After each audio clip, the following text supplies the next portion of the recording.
Hello everyone and welcome back to another video. I know it's been about a week since my last upload, but I've been focusing so hard on just trying to finish my investment course, and it's actually done. We're just trying to finalize the website right now. So everything should be finalized and it should be out very, very soon. So make sure you stay tuned if you want to grab a copy. But now let's move on to today's video. So in this video, we are going to be talking about why Warren Buffett isn't buying stocks, as well as some of the advice he's giving to us as investors in regards to buying stocks right now. And I'm going to split up Warren Buffett's speech into two different sections, and then I'll give my commentary and my own opinions on each section. So let's just hop right into it. The next question comes from Robert Thomas from Toronto, Canada, and he says, Warren, why are you recommending listeners to buy now, yet you're not comfortable buying now as evidenced by your huge cash position? Well, as I explained, the position isn't that huge when I look at worst case possibilities. I would say that there are things that I think are quite improbable, and I hope they don't happen, but that doesn't mean they won't happen. I mean, for example, in our insurance business, we could have the world's or the country's #1 hurricane that it's ever had, but that doesn't preclude the fact we could have the biggest earthquake a month later. So we don't prepare ourselves for a single problem. We prepare ourselves for problems that sometimes create their own momentum. I mean, 2008 and 2009, you didn't see all the problems the first day when what really kicked it off was when the Freddie and Fannie, the GSEs, went into conservatorship in early September. And then when money market funds broke the buck, I mean, there are things that trip other things, and we take a very much a worst case scenario into mind that probably is a considerably worse case than most people do. So I don't look at it as huge, and I'm not. So from this first clip, we can see that Warren is holding cash because he simply doesn't know what's going to happen. He also thinks that his cash position isn't huge relative to what he thinks could happen. He hopes that what he thinks could happen doesn't happen, but hope isn't enough, and he wants Berkshire to be prepared for the absolute worst case scenario. He then brings up how in 2008 you couldn't see every problem right away. He says there are things that trip other things. Essentially what he's saying here is that we may have not seen the worst to come. For example, if we do not get a V-shaped recovery, then unemployment could stay high and have a ripple effect on the entire economy. I've been saying this on my channel for a while, but 70% of US GDP comes from consumer spending. If people are unemployed longer than we all anticipate, then this lack of disposable income will take a huge toll on businesses' revenues and the overall economic output of the economy. Think about what happens to people's debts if unemployment remains high. What happens to mortgages, car loans, and credit card bills? I think this could be what Warren is seeing, and while he hopes it doesn't get to that point,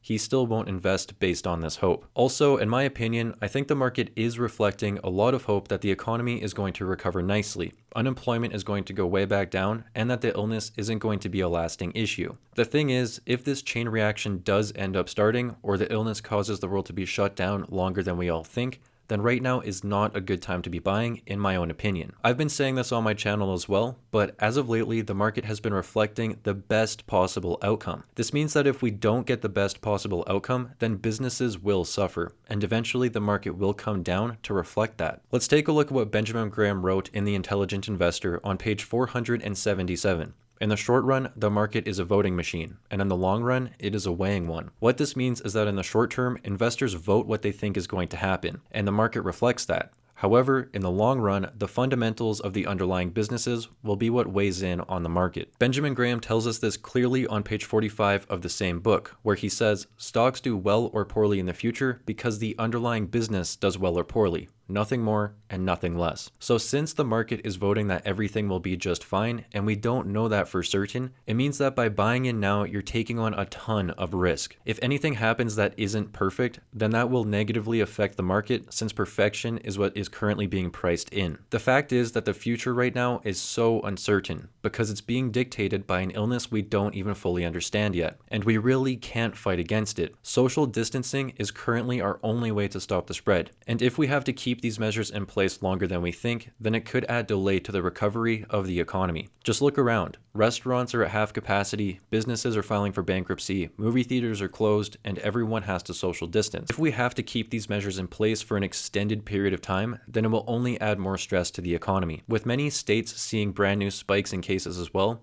I think that this could be the outcome. All of this uncertainty is why Warren Buffett is not being aggressive right now. And I don't think it's the worst move either. And yes, he may miss out on some quick profits while everyone else is trading the market, but Warren Buffett doesn't focus on making quick trades. He focuses on the long term. He simply focuses on the underlying businesses and what their futures look like. He doesn't care how the market is pricing things if the underlying businesses are suffering, or if their futures are not clear, because in those cases, he will not be buying. Simply put, Warren Buffett does not care if prices are going up, but the underlying fundamentals of the business are losing value. One thing we also need to consider is that it takes Warren months to build his positions because he's using billions of dollars. He actually said it took him multiple months just to build up his airline position, and that's just in one industry. What this means is that he has to be absolutely certain about his investments because he can't just be hopping in and out of stocks like we can. If the economy ends up not recovering as quickly as everyone thinks and the stock market ends up coming back down, then he will be stuck in these very large positions, which ultimately means that Warren Buffett and Berkshire Hathaway cannot afford to invest in so much uncertainty. Charlie Munger, who is Warren Buffett's partner, was recently interviewed and had this to say as well. I would basically say that we're like the captain of a ship when the worst typhoon that's ever happened comes. We just want to get through the typhoon and we'd rather come out of it with a whole lot of liquidity. We're not playing, oh, goody goody, everything's going to hell. Let's plunge 100% of the reserves into buying businesses. As usual, Charlie gives us a much more straight to the point answer by using a quick analogy. They're steering Berkshire through the worst typhoon that's ever happened, and they just want to make it to the other side with as much cash as possible. I agree with their decision, because in my opinion, the businesses that ultimately survive this time and still have strong balance sheets on the other side will be able to capitalize on so many opportunities. I must admit, however, that it is kind of odd that they weren't buying much, because in 2008, Berkshire was buying quite aggressively. The whole value investing strategy is to buy low when things aren't looking so good. So I myself was surprised when I learned that Berkshire wasn't buying anything. What this tells me though is the true level of uncertainty that we're facing in the world today, and just how severe the worst case outcome could actually be. So let's finish up the second half of the video and see what else Warren has to say. I'm not recommending that people buy stocks today or tomorrow or next week or next month. I think it all depends on your circumstances, but you shouldn't buy stocks unless you expect, in my view, you expect to hold them for a very extended period and you are prepared financially and psychologically to hold them the same way you would hold a farm and never look at a quote and you don't need to pay attention to them. I mean, the main thing to do, and you're not going to pick the bottom and nobody else can pick it for you or anything of the sort. You've got to be prepared to, when you buy a stock, to have it go down 50% or more and be comfortable with it as long as you're comfortable with the holding. And I pointed out, I think a year, maybe 2 years ago in the annual report, the one before this most recent one, I pointed out that there have been 3 times in Berkshire's history when the price of Berkshire stock went down 50%.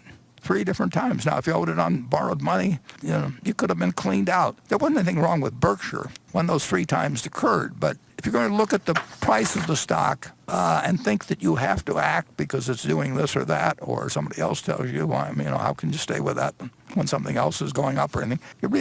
You've got to be in the right psychological position. And frankly, some people are not really careful. Some people are more subject to fear than others. It's like the virus. It strikes some people with much greater ferocity than others, and fear is something I've really never felt financially, but I don't think Charlie's felt it either. But some people can handle it psychologically. If you can't handle it psychologically, then you really shouldn't own stocks because you're going to buy and sell them at the wrong time. And you should not count on somebody else telling you this. You should do something you understand yourself. If you don't understand it yourself, you're going to be affected by the next person you talk to. And so you should be in a position to hold. And I don't know whether today is a great day to buy stocks. I know it will work out over 20 or 30 years.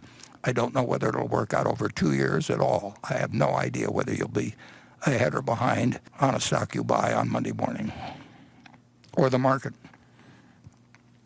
So let's talk about this. The first point here says we should only buy stocks if we're prepared to hold them and not pay attention to the quotes every single day. Warren likes to refer to his farm analogy, where he says if you owned a farm, you wouldn't be checking price quotes on it every single day. A farm is just another business, and the same principle applies to investing in businesses through the stock market. If you're comfortable with what you own, then you won't care what the stock is doing day to day. This comfort that Warren is always talking about comes from knowing what you actually own, and it's easy for us to lose sight of the fact that we own own businesses when we own stocks, especially when prices are dropping and the market is being crazy. However, we have to remember that when we own a share of Microsoft, we own a piece of the actual business. So if Microsoft was tanking, I would ask myself, has Microsoft gone anywhere? Have all of their stores magically burned down? Has the business disappeared? No. So unless anything dramatic has changed to the underlying business, then I shouldn't be bothered to look at the day-to-day prices, and I should just invest for the long term. We also need to be prepared to hold stocks through a 50% crash. Warren says that there's been 3 times where Berkshire has gone down by over 50%. However, every time had nothing to do with Berkshire as a business. So since there was nothing fundamentally wrong with Berkshire, there was no reason to be selling the stock. And honestly, these price drops were most likely buying opportunities, not selling ones. The next key point is don't make investment decisions based on the price of the stock. Let's go back to that Berkshire example. Imagine if you sold out of Berkshire when the price of the stock dropped for no other reason than because the price went down. You would have sold out of that position for no other reason than fear.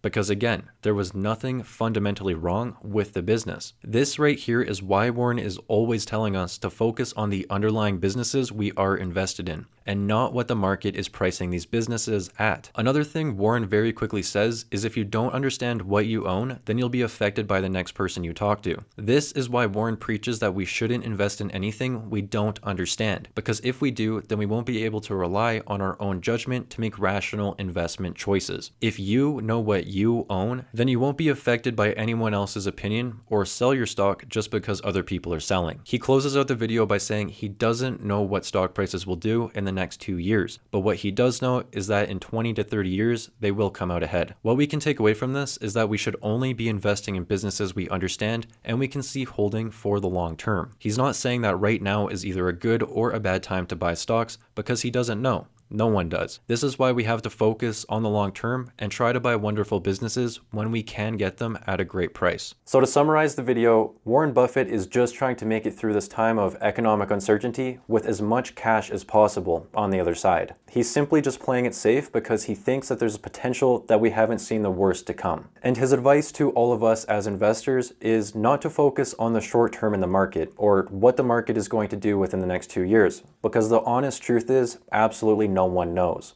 And since no one knows what is going to happen to stock prices in the short term, all we can do is focus on trying to buy wonderful businesses at good values. And once we buy these wonderful businesses, we need to keep a long-term perspective and not get caught up in the day-to-day price fluctuations. And that is pretty much going to wrap up the video. So I really hope that everyone enjoyed, and if you did enjoy this video, then please remember to just leave a like on it. It really helps out my channel and I really appreciate it. And if this is your first time here and you want to stick around and see more content like this, then please consider subscribing because that would also be pretty awesome. Also, just a reminder that my course is almost done, so if you're interested, then make sure to stay tuned because it's going to be released very, very soon. And with all of that being said, thank you again everyone so much for watching, and I hope to see you again in my next one.